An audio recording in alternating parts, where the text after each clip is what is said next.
Demand and demand curves. The function in the demand curve. The amount of the goods the consumer buys always depends on the price of the goods the prices of the other goods, the consumer's income, and his taste. and choices.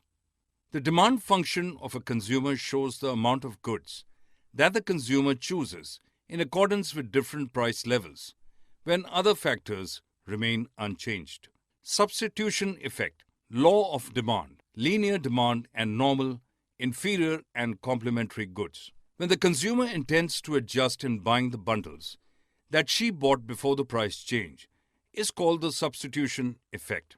Here, due to price change and the income of the consumer, as adjusted than before, the optimal quantity of the goods also changes. The law of demand describes that the consumer's demand Is always inversely related with the price. of goods, assuming all other factors affecting demand remain constant.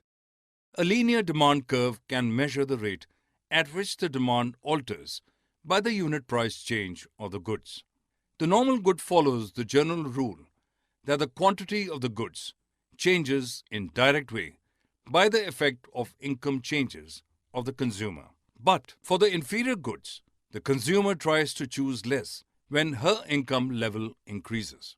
The complementary goods are related with each other in a way that one's price increase reduces the demand of other.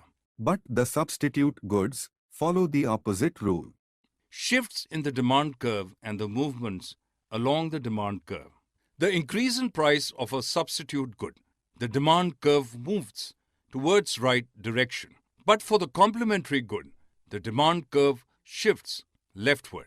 As long as the demand curve is a graphical representation of the demand function due to any change in price, we can see the movements along the demand curve. For more such videos on all subjects, practice questions, and a lot more, download iPrep and learn unlimited.